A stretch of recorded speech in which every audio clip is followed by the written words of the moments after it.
Hello बच्चों, कैसे हैं आप लोग। आशा करता हूँ आप लोग अच्छे होंगे।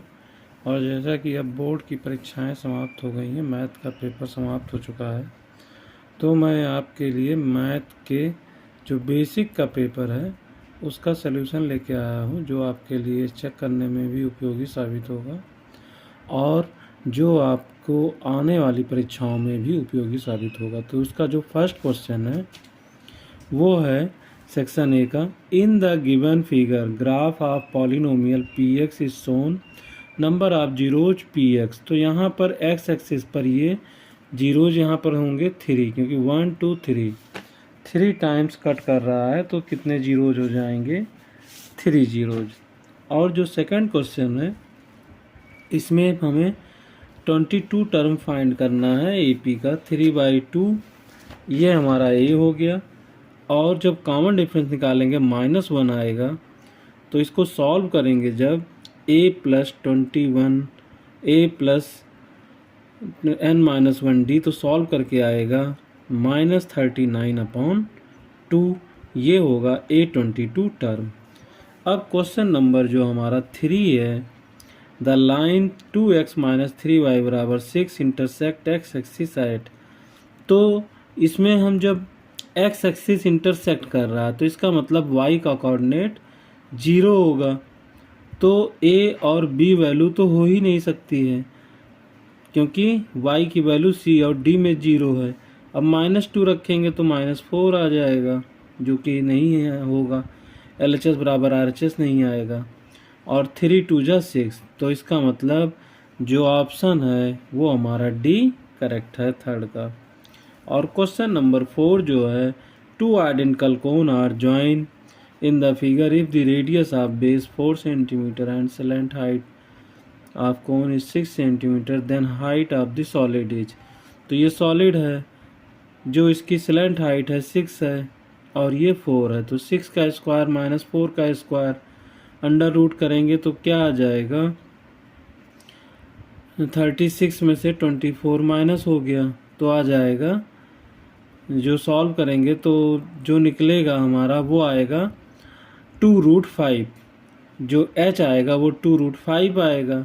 अब हाइट निकालना है, तो ये एक कोण और दो कोण, तो हाइट हो जाएगी 4√5। नेक्स्ट क्वेश्चन है हमारा, the value of k for which system equation 3x - 7y = 1 and kx + 14y = 6 is inconsistent. Inconsistent केवल पैरेलल की कंडीशन में होगा। तो 3/k -7/14, तो मतलब क्या हो गया, 7 1 7 7 2 14, -1/2 है, और 3/6, तो अगर -6 रखेंगे तो -1/2 आ जाएगा।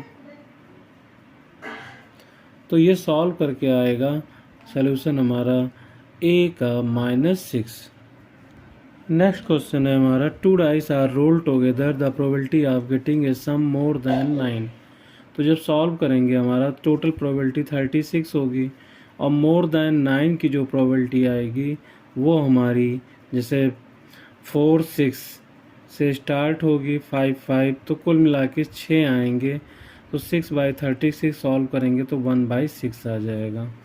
अब क्वेश्चन नंबर जब 7 पे आते हैं, ABCD is rectangle with vertex at 2, -2, तो इसको जब सॉल्व करेंगे ABC, तो AC रेक्टेंगल के डायगोनल दोनों इक्वल होते हैं, या तो हम AC निकाल दें या BD निकाल दें।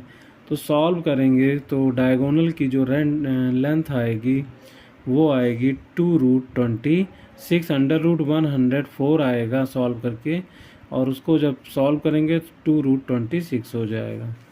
क्वेश्चन नंबर जो 8 है हमारा, in the given figure PA is tangent to a circle with centre O, APO is 30 and OA बराबर 2.5, OP is equal to, OP हमें फाइंड करना है। तो हम जब पता है कि साइन 30 की वैल्यू होती है 1/2, तो ये हो जाएगा 1/2 = OA/OP। OP फाइंड करना है तो आ जाएगा OP = 2 × 2.5, मतलब सॉल्व करके आएगा 5 सेंटीमीटर। अब जो नेक्स्ट क्वेश्चन है, if the probability of an event 57%, तो probability of not happening event is क्या होगा, ए ऑप्शन करेक्ट होगा 0.43। क्वेश्चन नंबर है O A B J sector of circle with centre O radius 7 centimetre length of arc A B equal to 22/3 centimetre then angle O A O B is equal to.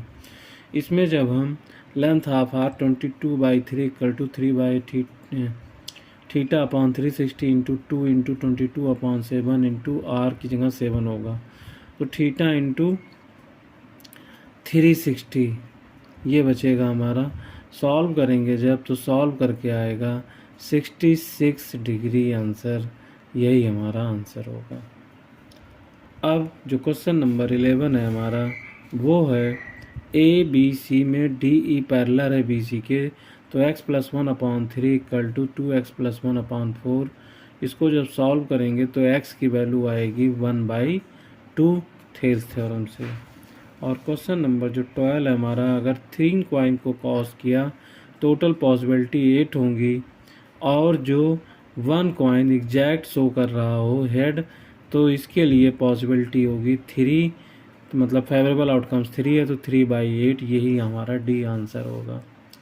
अब in 2 concentric circle centred at O chord A B larger circle touch the smaller circle, तो O A बराबर 3.5, O C बराबर 2.1, then A B equal to.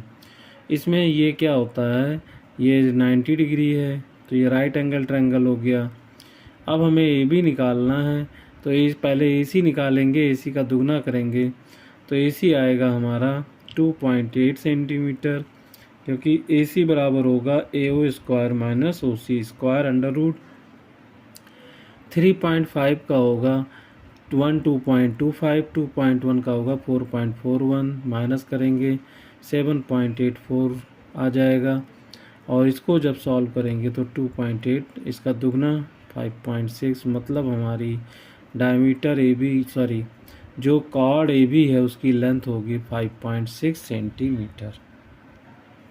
Question number जो 14 है हमारा, if √3 sin theta equal to cos theta, तो theta की value find करनी है। दोनों तरफ हमने कॉस से डिफाइन कर दिया, तो कितना आ गया, cos equal to cos sine theta upon cos theta, cos theta upon cos theta, तो मतलब 1 आ गया।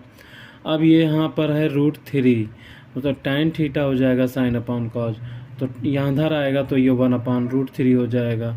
तो हमें पता है tan 30 की वैल्यू 1/√3 होती है, तो करेक्ट आंसर होगा डी। अब अगर हम बात करते हैं क्वेश्चन नंबर 15 की, तो calculate mean of the group data, Rahul use assumed mean method, तो d equal to x minus a है, तो इसका करेक्ट आंसर होगा ए प्लस डी, जो से डी जो है ये हमारा करेक्ट आंसर होगा मीन के लिए। अब है 16 number, if the sum of the first and term of A P is given by S N बराबर, तो जब एन बराबर 1 ले लेंगे तो सॉल्व करके आएगा S1 बराबर, मतलब ए फर्स्ट टर्म हुआ, क्योंकि एक टर्म का सम एक ही हो, पहला टर्म ही होगा, वो सॉल्व करके आएगा 2 जब n बराबर 1 पुट करेंगे। Question number 17, in the triangle A B C angle B बराबर 90 if A B upon A C equal to 1/2 then cos C बराबर इक्वल टू, तो क्या होगा, एंगल ए बी सी में जो हमारा एंगल है cos sine C equal to A B upon A C, तो साइन सी की जो वैल्यू है वो 1/2 है, तो सॉल्व करने पे आएगा, हमें पता है साइन 30 की वैल्यू 1/2 होती है, तो एंगल आ गया 30, तो कॉस 30 की वैल्यू होती है √3/2, आंसर सी करेक्ट है। अब volume of air in hollow cylinder 450 centimetre cube, कौन इसमें सेम रेडियस सेम हाइट का इनसाइड से कट कर दिया गया है, एम्प्टी स्पेस ऑफ सिलेंडर, तो इसमें क्या होगा कि हम इसमें से जब πr² एच में से 1/3 πr² एच माइनस करेंगे तो सॉल्व करके आएगा 2/3 πr² एच, और πr² एच की वैल्यू दे रखी है 450, जब डिवाइड करेंगे 3 से 150 आएगा, 150 2 जा 300 सेंटीमीटर क्यूब। वॉल्यूम ऑफ जो स्पेस होगा सिलेंडर में वो होगा 300 सेंटीमीटर क्यूब। क्वेश्चन नंबर जो हमारा है असर्शन रीजन के ऊपर है, अगर दोनों असर्शन रीजन करेक्ट हैं तो ए, असर्शन करेक्ट है रीजन करेक्ट है लेकिन करेक्ट एक्सप्लेनेशन नहीं है तो बी, और असर्शन अगर ट्रू है रीजन फॉल्स है तो सी, और असर्शन फॉल्स है रीजन ट्रू है तो डी। अब हमने देखा a plus root b a minus b root, तो यहाँ a square minus b square हो जाएगा पॉजिटिव इंटीजर, तो ये हमारा करेक्ट है। और product of two irrational number is always rational, ये रॉन्ग है क्योंकि रूट 3 का रूट 2 से मल्टीप्लाई कराएंगे रूट 6 आएगा जो कि ऑलवेज इरेशनल नंबर है। तो इसका मतलब हमारा जो सी ऑप्शन है वो करेक्ट है, असर्शन ट्रू है लेकिन जो सी है हाँ वो करेक्ट है, असर्शन करेक्ट है लेकिन रीजन फॉल्स है। अब क्वेश्चन नंबर 20 पे आते हैं। तो ए बी सी सिमिलर है पी क्यू आर के, ए बराबर 65, बी बराबर 60 और सी बराबर क्या है हमारा, जो सी होगा वो एंगल सम प्रॉपर्टी से निकलेगा 55 डिग्री। अब sum of all angle of a triangle, तो असर्शन रीजन दोनों ही करेक्ट है। क्यों? क्योंकि एंगल ऑफ प्रॉपर्टी से निकला तो ये दोनों का करेक्ट एक्सप्लेनेशन है, तो ऑप्शन ए करेक्ट होगा। तो यहाँ पर हम ये जो बेसिक मैथ की जो 2025 की वीडियो है वो ऑब्जेक्टिव वाले फिनिश करता हूँ। मिलते हैं नेक्स्ट वीडियो में फुल सॉल्यूशन के साथ में इसके। तो आशा करता हूँ आपको ये वीडियो काफ़ी उपयोगी साबित होगी। इसे देखें और अपने पेपर के लिए आपके रिजल्ट में उपयोग आप इसे चेक कर सकते हैं, और जो आने वाले बोर्ड के एग्जामिनेशन है उसमें वो बच्चे तैयारी भी कर सकते हैं। धन्यवाद।